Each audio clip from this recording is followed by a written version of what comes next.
Bienvenidos a la asignatura de Derecho Internacional Público y Privado. Soy la docente Flaminia Maietti y el día de hoy vamos a tocar el tema del derecho internacional del mar.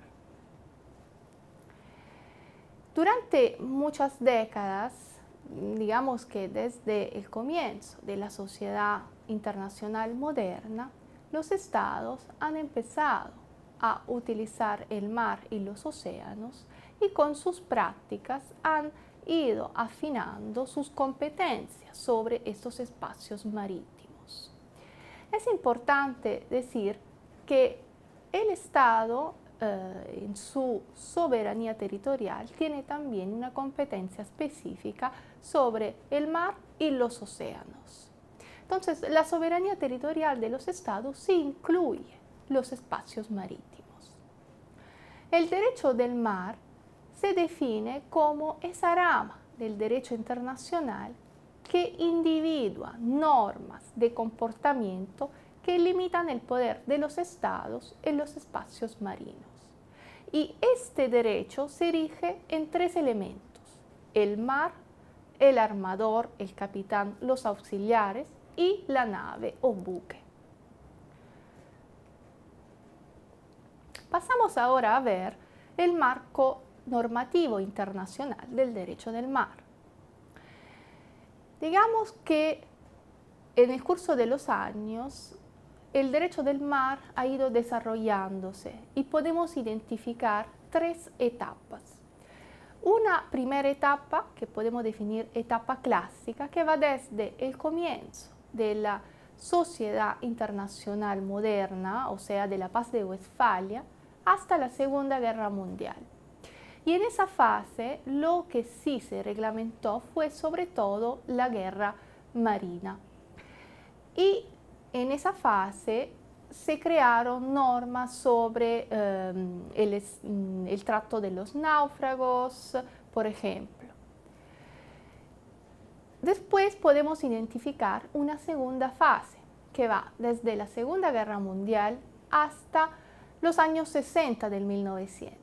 Y en esa segunda fase, la fase moderna del derecho del mar, se llevó a cabo la primera conferencia de las Naciones Unidas sobre derecho del mar y se llevó a cabo a Ginebra en el 1958. El resultado de esta conferencia fueron 4 tratados internacionales: la Convención sobre Mar Territorial y Zona Contigua, la Convención sobre el Alta Mar, la Convención sobre la Plataforma Continental y la Convención sobre Pesca y Conservación de los Recursos Vivos del Alta Mar.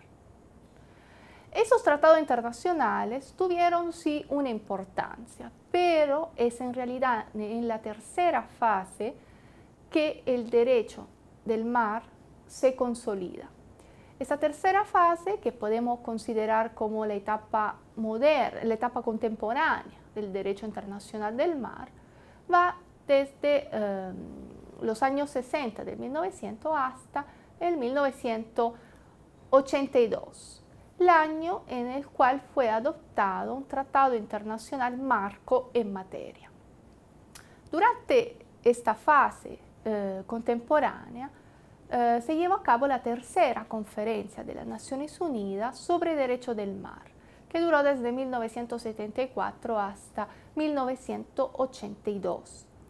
Y es justamente en el 1982 que se adopta la Convención de las Naciones Unidas sobre el derecho del mar, también conocida como Convención de Montego Bay, del lugar donde ha sido adoptado, que se encuentra en Jamaica.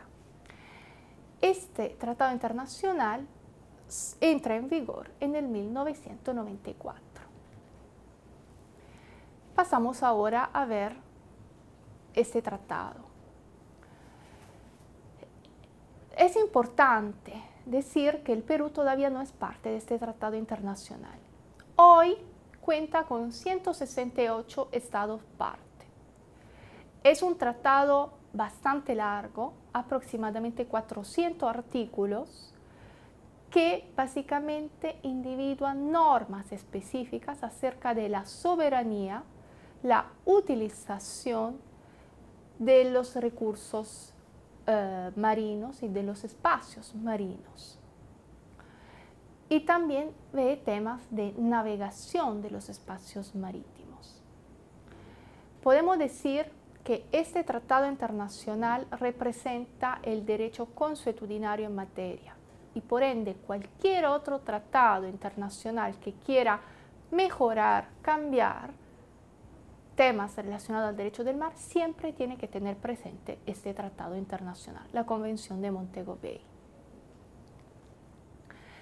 Desde el siglo XVII, los espacios marinos estaban regidos por el principio de libertad.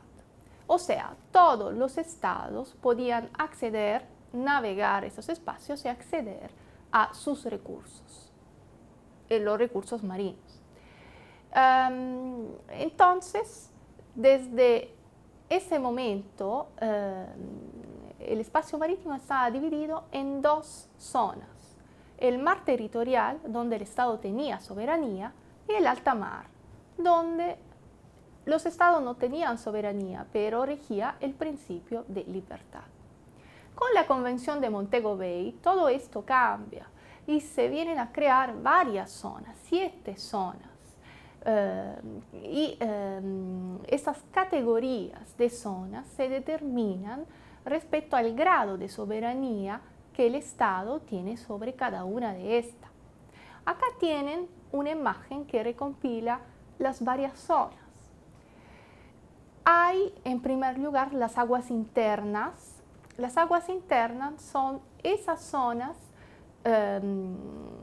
que se encuentran al interior de la línea de base. La línea de base es la línea de baja marea a lo largo de la costa del país, del estado.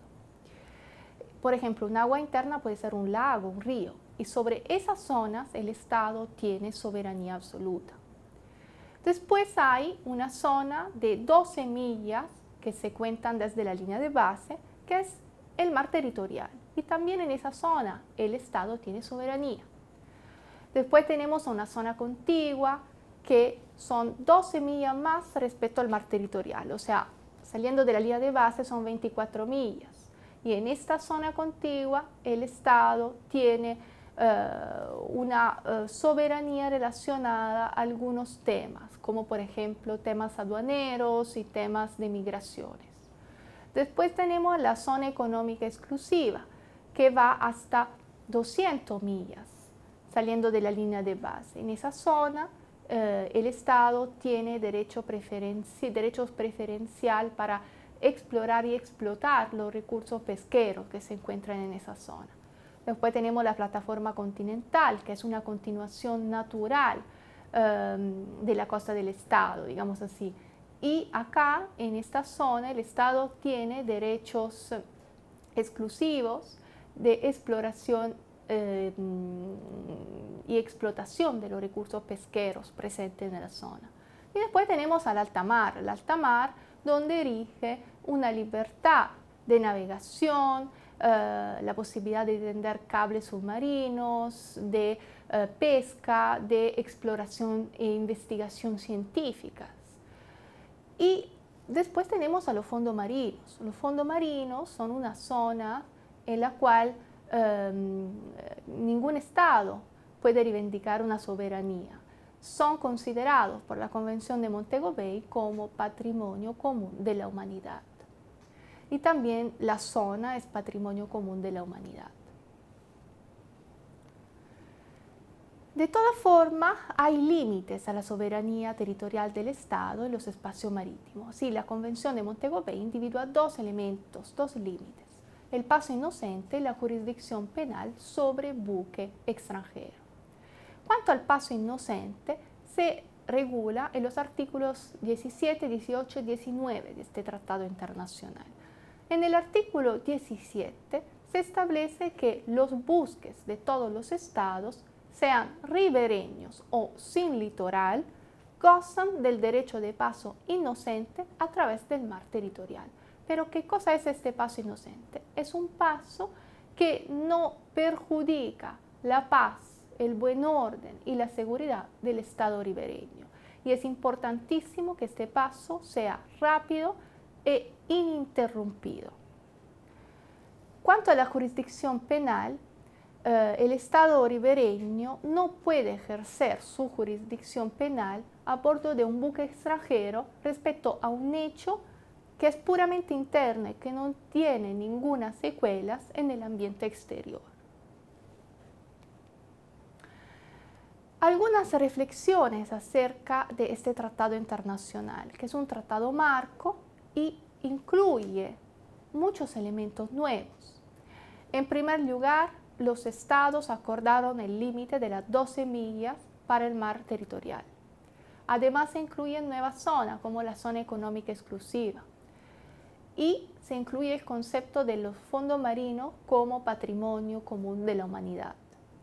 Podemos decir que este tratado internacional es un tratado que ya constituye derecho consuetudinario y por ende todos los estados, también los estados que no son todavía parte de este tratado internacional, pueden beneficiarse de sus normas. Muchas gracias por la atención.